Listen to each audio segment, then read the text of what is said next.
Yesus dinqii keenya isa dhumaati. Ani isin keessa, isin na keessa, ani abbaa keessa deemu. Kanaaf namoonni hirriba keessa jirtan hirriba keessaa ka'uutu isin irra jira.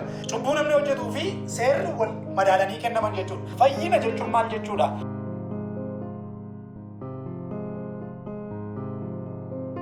Ani obboleessi keessan Salamoon Abarraan jedhama. Har'a waan nuyi waliin barannu fayyina kan jedhudha. Fayyina kan jedhu kana kutaa macaafa qulqulluu Wangeelii Yohaannis boqonnaa 3:16-17 kan jiru dubbifannee meetti fufna. Waaqayyo akkasitti tokkicha ilma isaa amma kennuufitti biyya lafaa jaallate kun immoo isatti kan amanu hundinuu jireenya bara baraa qabaatuuf malee abaduuf miti. Waaqayyo biyya lafaatti farachiisuuf miti. Biyyi lafaa isaan fayyuuf ilma isaa biyya lafaatti erge malee jedha. 17 kan akkas jedha. Waaqayyo biyya lafaatti farachiisuuf miti. Biyyi lafaa isaan fayyuuf ilma isaa gara biyya lafaatti erge malee jedha. 16 kaasee waa'ee jaalalaa dubbata. Waaqayyo durumaa kaasee ergamootaaf osoo hin ta'in uumamuu lafaatii kaasee jechuudha. Uumamuu ergamootarraatii kaasnee yoo ilaalle Waaqayyo keeziin inni guddaan inni qabu yookiin sababa guddaan inni qabu ilmaan namaa wajjin malee eenyu wajjiniinuu miti. Kaan hunda isaanii uume yookiin taasisee gara ilma namaa gaafa dhufu garuu kottaa akka bifa fakkeenya keenyaatti nama hin uumnaa jedhee jalqaba. Erga nama uumeen booda iddoo dhaabaa Eden jannata jedhamutti uumama boqonnaa 1-2 ilaaluu dandeenya. Achi keessatti isaan uume. Waaqayyo jalqabumaa iddoo itti pireezensii isaatiitti yookiin iddoo itti namoota wajjin wal arguu danda'utti isaan uume. Namoonni yeroo jalqabaatiif kan isaan uumaman biyyoorraatii hafuura isaatti baafatee namoota ta'anii ergasii booda garuu seexana dhaga'uudhaan gara cubbuutti kufan. Jalqabumaa jalqabee fayyinni hojiidhamoo hojii miti kan jedhutti fufuu keenyaa jechuudha asumarraa kan Addaam yeroo jalqabaatiif hojjetee miti kan inni kufe. Dhaabaa jannata Eden keessaa kan inni ba'ee hojjetee osoo hin ta'in nyaateeti. Kanaaf iyyuu dhuguma Waaqayyo hojii namaa ilaaleeti kan inni jireenyatti nama galchu yookiin immoo hojii gaarii namni tokko hojjetuutiin jireenyatti galaa yookiin bara baraan jiraata yookiin fayyina argataa kan jedhu ilaalla. Addaam akkuma kufeetiin dhaabaa jannata Eden keessaa gadi ba'ee karaan ittiin wal galan deebi'amee dhabame. Waaqayyo karoora isaa bara baraa booda ilma isaa gara biyya lafaatti ergee cubbuu namni itti kufe keessaa du'a namni itti kufe keessaa nama fayyisuu jaallate. Namni erga kufeetii Waaqayyo namni kufeera natti adda ba'eera pireezensii koo keessaa yookiin argama koo keessaa ba'eera jedhee namoota dhiisuu hin dandeenye. Maaliif jennaan xiyyeeffannaan inni qabu jalqabee ilma namaa wajjin jiraachuudha. Faarsa 8:5 irraa akkuma dubbatu ilma namaa attama ofitti aansitee uumtee attama ofitti aansitee uumtee attama isa jaallatte akkuma inni dubbatu waan hundumaa irratti boosaa laatte kanuma keessaa xiqqooma tokko ofii kee gadi isa gooteedhaan. Kanaaf Waaqayyo ilmaan namaa baay'ee waan jaallatuuf piroosesii kana hundumaa erga deemeen booda Waaqayyoon humti mataansa bara dhumaatti yeroo ilmaan namootaa fayyisuu jaallatutti yeroo kakuusaa yookiin immoo waadaa karaa raajota dubbachaa dhufe sana raawwachuu ga'etti Waaqayyo ofii isaatiif dinqii ta'e. Dinqiin sunis nama ta'e. Addunyaa kanarraa dinqii caalu kiristiyaanotaaf nu warra Waaqayyootti amanu Waaqayyo lafaaf waaqa uumuu miti. Wantoota adda addaa gochuu miti. Maaliif akkas jettan yoo jettan akkuma nuyi waan salphaa hojjechuudhaaf Waaqayyo dandeettii nuu kenne waaqaaf lafa uumuun dandeettii isaatii nama uumuun dandeettii isaatii ergamoota uumuun dandeettii isaatii. Garuu waan ulfaatu keessaa inni guddaan waan uume sana deebisee ta'uudha. This is the last miracle. Dinqii inni dhumaan Waaqayyo nama ta'uudha. Kanaaf kaayyoon Waaqayyo nama ta'eef maalidha jennee deemna. Fakkeenyaaf suphee dhooftuun tokko yoo suphee ta'e dinqiidha. Das miracle. Suphee dhooftuun suphee ta'uu waan hin dandeenyeef garuu Waaqayyo immoo dinqiin inni dhumaan nuu ta'e nama akka keenyaa ta'e foon namni cubbamaan uffatu uffatee nuun iddoo durii caalaatti yookiin pireezensii Waaqayyoo caalaa Waaqayyoo keessa akka jiraannutti. Amma immoo nuyi Waaqayyoo keessatti akka argamnu taanee Wangeelii Yohaannis boqonnaa 14 irraa argachuu dandeenya jechuudha.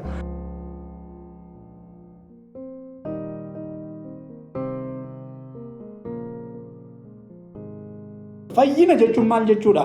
Kiristiyaanni tokko yookiin namni tokko hin fayye Kiristoositti amanee fayye jechuun maal jechuudha? Kan jedhu yoo ilaalle fayyina jechuun firdii Waaqayyoo bara baraa jalaa ba'uu jechuudha yookiin salvation isa jennu jechuudha afaan Ingiliffaatiin. Firdii Waaqayyoo bara baraa jalaa ba'u. Namoonni baay'een waa'ee firdii gaafa kaasan firdiin kan seexanaa jedhanii dubbatu. Firdiin garuu kan seexanaa miti. Qaama firdii fudhatuudha ofiisaatiif iyyuu seexanni. Kanaafuu firdiin kan Waaqayyooti malee kan seexanaa miti.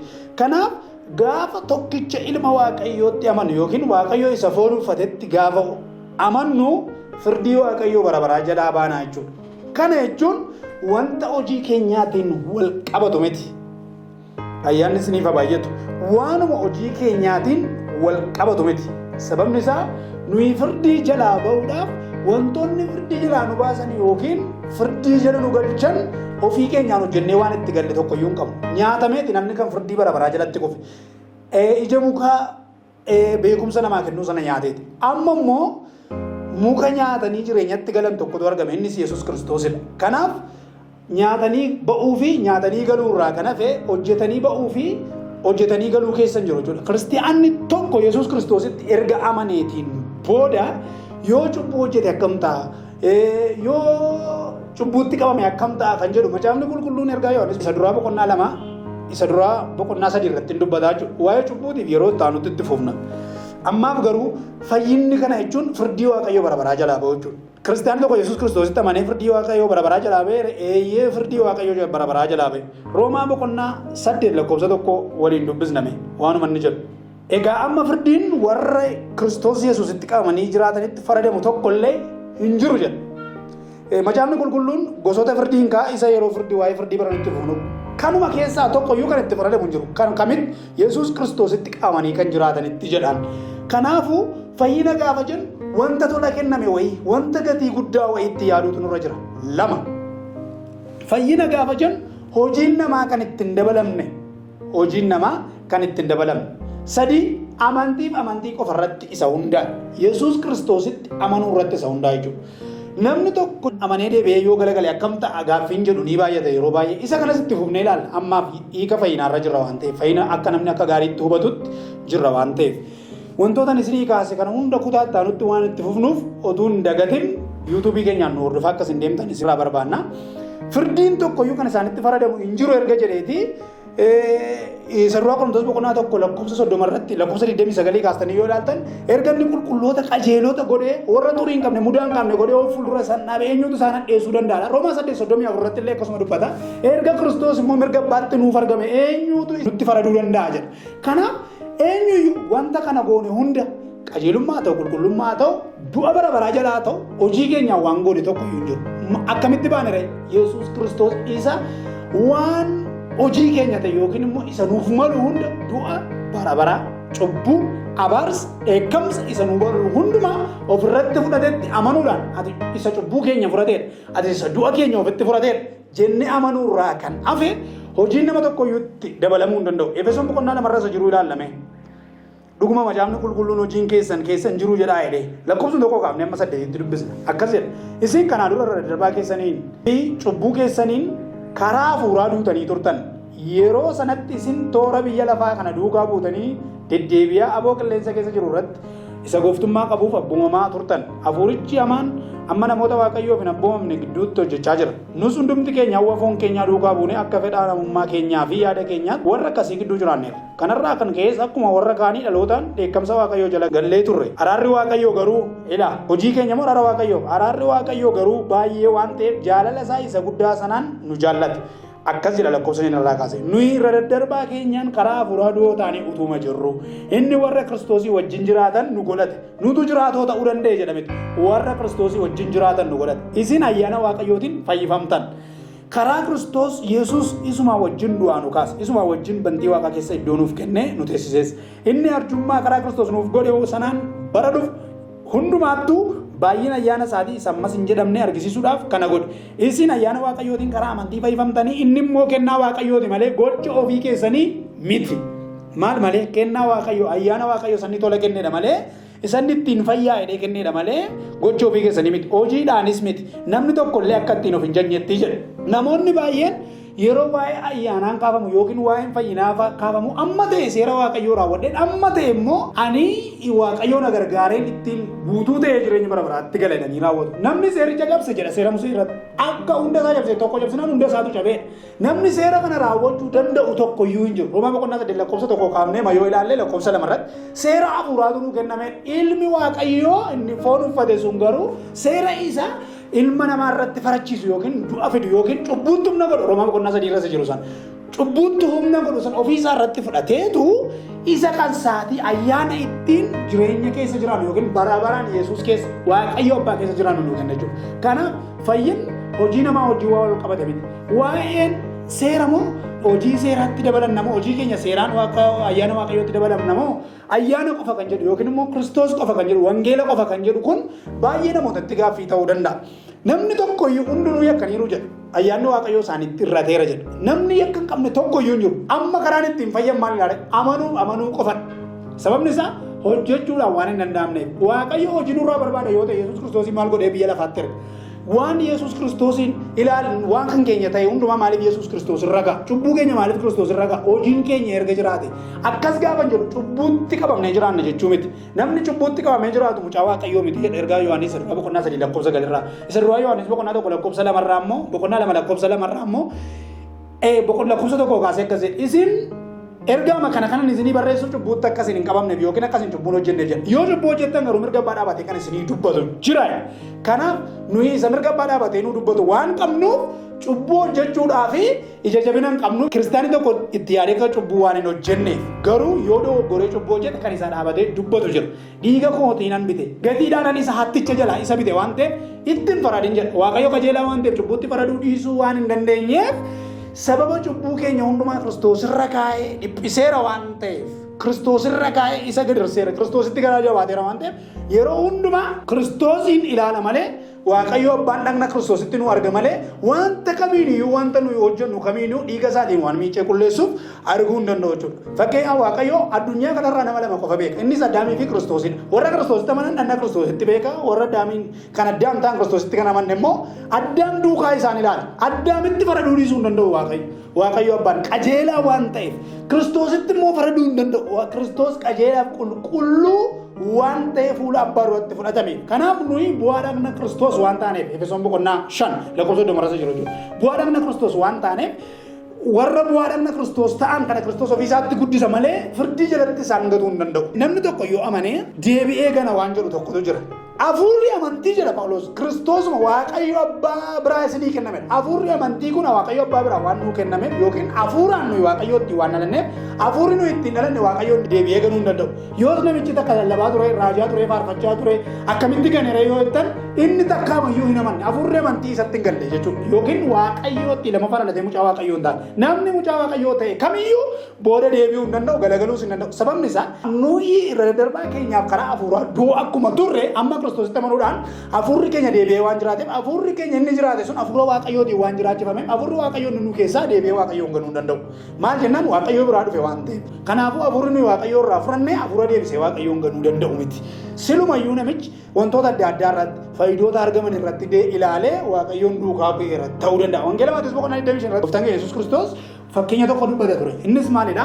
Maqaa kootiin hafuurota moota baaftaniittu dinqii argisiifneerra maqaa keetiin raajii dubbanneerra kana sana gooneerra anis hin beeku argaa koo duraati turaadhaan warra hafuura amantii sana hin qabne jechuudha. Kanaaf hojiin akka malee jiraatamu ayyaana Waaqayyoo yookiin fayyinaa wajjin waliin qabatu. Yihudaa boqonnaa tokko lakkoofsa 4 irratti akkas ayyaana Waaqayyootiin fayyuun gadhiisitti jiraachuudha jedhanii waan amaneef jarri tokko loonii nu gidduu lixaniiru. Warri loonii lixan immoo kutaa yeeyyii hoolaa uffateedha malee hoolota miti. Hoolonni akkamidha? Tikee qofa ilaalaa deemu jechuudha. Fakkeenya kana gooftaa yeroo baay'ee fudhata. Tiksee hoolotaati jedha. Ana tiksee inni dhugaan jedha. Kanaafuu hoolonni yeroo hundumaa akka aadaa saba Israa'elitti tikseen eessa deema? Waanuma tiksu sana dura deema. Hoolonni yookiin wantoonni tiksan sun immoo akkam ta'a? Isa ilaalaa deemu jechuudha. Of fuulduratti isa ilaalaa deemu. Kanaaf tikseen keenya nurra waan jiruuf nuyi isa ilaalaa deemna jechuudha. Fakkeenya eenyuun furan moodelli keenya raajii wayii miti, luba wayii miti, paasterii wayii miti. Yesuus Kiristoosiif Yesuus Kiristoos qofadha. Ammas waan tokkoon isinitti himu. Ani isin keessa, isin na keessa, ani abbaa keessa dheen nuyi Kiristoosii wajjin abbaa keessa malee iddoo gara biraan nu qopheeffamee jira miti jechuudha. Kanaafuu yeroo hundumaa waa'ee jireenyaa gaafa yaadamu yookiin waa'een fayyinaa gaafa yaadamu kiristiyaana tokko cubbuun kan hin madaalle ta'uusaa beekuutu nurra jira. Cubbuudhaan waan Waaqayyo jedhe jenna. Waan macaafni jedhu jenna. Fayyinaan waan Waaqayyo jedhe jenna. Waan macaafni jedhe jenna malee waanuma macaafni jedhe hin jennu. Waan tokkoon dubbadha. Namoonni baay'een gooftaan keenya Yesuus Kiristoos warra Farisootaan akkas jedhe. Isin waan macaafa hin dubbifneef irraa kaattuu jedheen. Namoonni baay'een macaafa hin dubbisan. Maaltu itti dhiyoodha? Zayitiitu, bishaantu, wantoota adda addaatu itti dhiyoodha. Maalirra? Macaafarra waan ta'eef. Macaafni garuu dhoksaa Waaqayyoo isa dhugaa isa nutti dubbatu. Zayitii caalaa isa dubbatu. Hundaan maal dubbataa yoo miti zayitiin? Bishaanni waan dubbatu tokko hin qabu. Namoonni raajonni waan dubbatan hin qaban. Lallabaan waan dubbatu hin qabu. Gooftaan keenya Yesuus Kiristoos mul'ina isa dhumaati. Karaa Waaqayyootti mul'ate isa dhumaatiif isa xumuraati. Bara dhumaa kanatti immoo karaa ilma isaatii nutti dubbachuu jaallate. Bara isa dhumaa kanatti Waaqayyo isa tokkoof isa xumuraa Waaqayyo ilma isaatiin dubbate. Kanaaf ilma isaa dhaga'uun dirqamadha jechuudha. Kanaaf namoonni hirriba keessa jirtan hirriba keessaa ka'uutu isin irra jira. Irraa Qorontoos irratti akkas jedha Phaawulos. Kiristoos afaan Waaqayyoo akkuma ta'e nuyi afaan Kiristoos jedha. Kana qofa miti. Waan tokko isinitti dubbadhame. Maatiyoos boqonnaa 17 kan jiru tokko.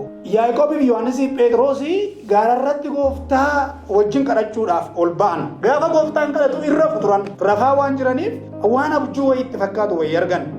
Namoota sadii argan. Isaanis Eliyaasii fi Musee fi Yesuus Kiristoosidha jechuudha. Eliyaas jechuun raajiidha.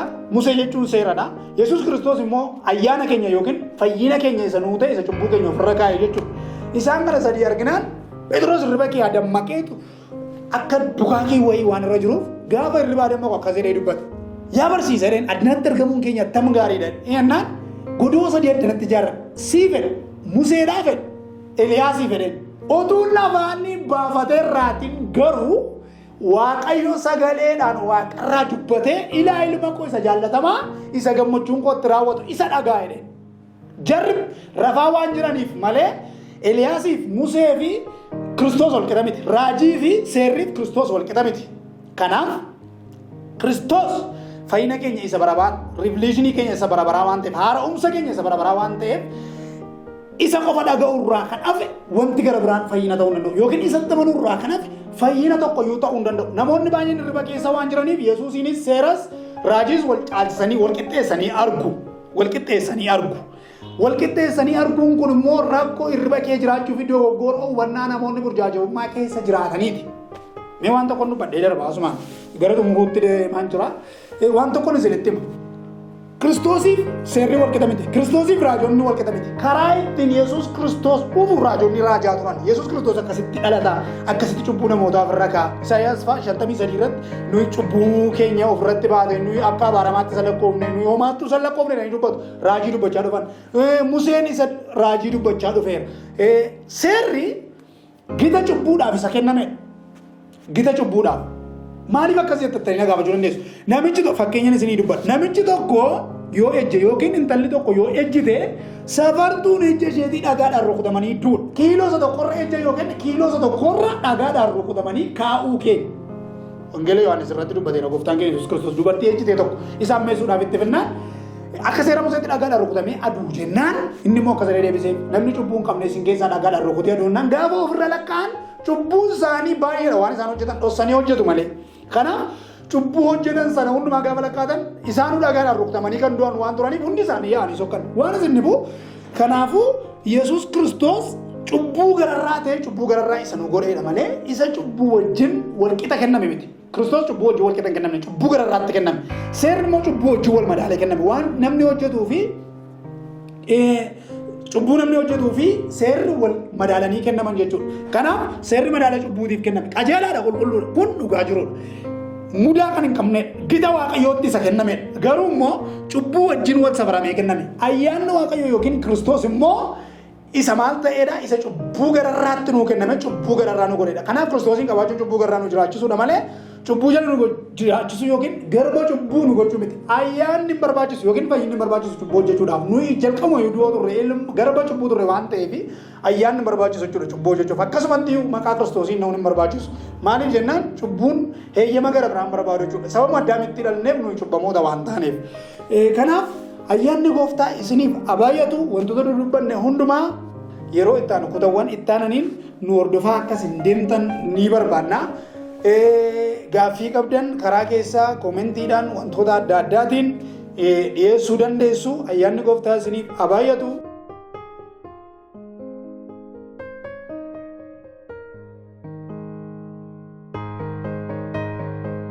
Argaa kootii ati ifa kootii